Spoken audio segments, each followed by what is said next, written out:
नमस्कार दोस्तों, मेरा नाम है भाविक और जीत की बात ये नई सीरीज में के एपिसोड 2 में आपका फिर से स्वागत है। तो आज मैं एक ऐसी कहानी लेकर आया हूँ जो शायद आपके दुखद समस्या से आपको बाहर लेके आ सकती है, शायद आपको मोटिवेट कर सकती है, शायद आपको इंस्पायर कर सकती है। तो शुरू करने से पहले सबसे पहले मेरी तरफ से आपको आपके पूरे परिवार को हनुमान जयंती की ढेर सारी शुभकामनाएं और हनुमान भगवान की इसी एनर्जी के साथ शुरू करते हैं हम आज का एपिसोड 2। आज मैं एक सूफी कहानी लेकर आया हूं, एक ऐसी कहानी जो शायद आपको समय की कीमत बता सकती है। तो और मैं भी बहुत उत्सुक हूं इस कहानी को शेयर करने के लिए। तो बिना किसी देरी के ये कहानी को शुरू करता हूं। ये एक सूफी कहानी है। एक महल में एक राजा सम्राट हुआ करते थे।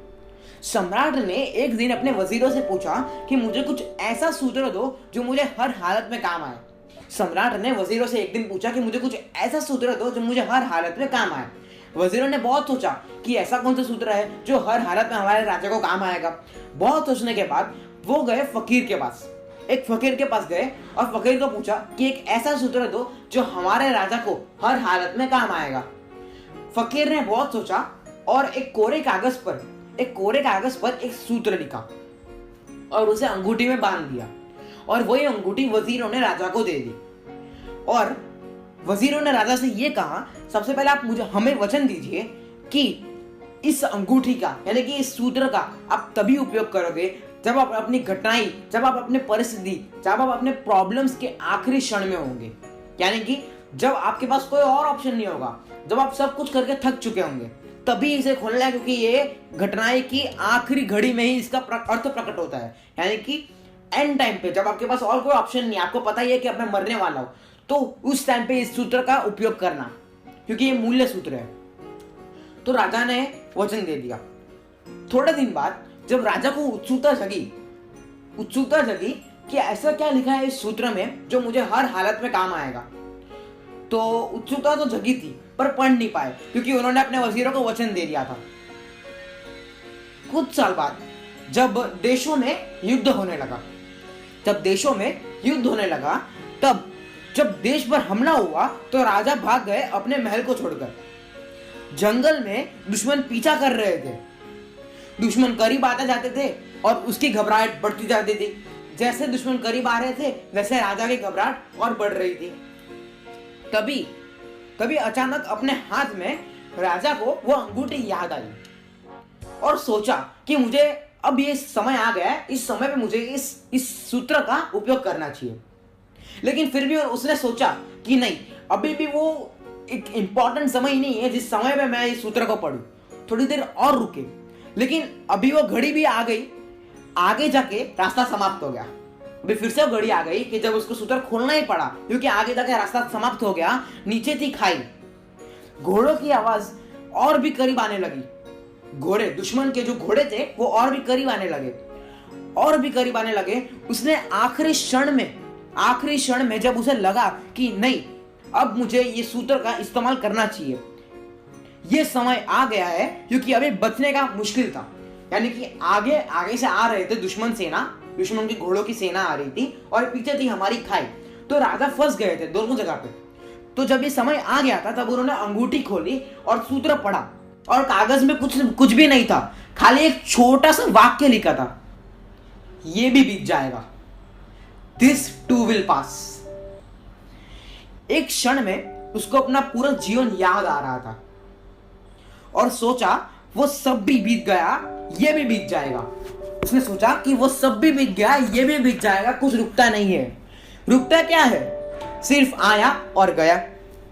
जीवन के इस चित्र को देखकर वो भूल ही गया क्षण भर के लिए कि दुश्मन पास है। और जब वो जागा और अचानक घोड़ों की आवाज एकदम कम हो गई। जैसे ही घोड़े भाग गए वैसे ही राजा की घबराहट कम होने लगी और पहुंच गया अपने महल में और सुख से जीने लगे। 7 दिन बाद वो पुनः जीत गया। वापिस अपने महल में आया तो उसका बहुत स्वागत किया। जब उसकी शोभा यात्रा निकली, जब बहुत अशर्फियां लुटाई गई, जब बहुत पैसे लुटाए गए कि हमारे राजा फिर से आ गए हैं, जब उसकी शोभा यात्रा निकल रही थी, वो सुख पर उसने फिर वो कहा, और वो अंगूठी में जो कागज था उसमें कुछ नहीं लिखा था, खाली एक शब्द लिखा था, खाली एक वाक्य लिखा था, उसके पढ़ा और वो पढ़ने के बाद उसने ये सोचा कि ये भी बीत जाएगा, दिस टू विल पास।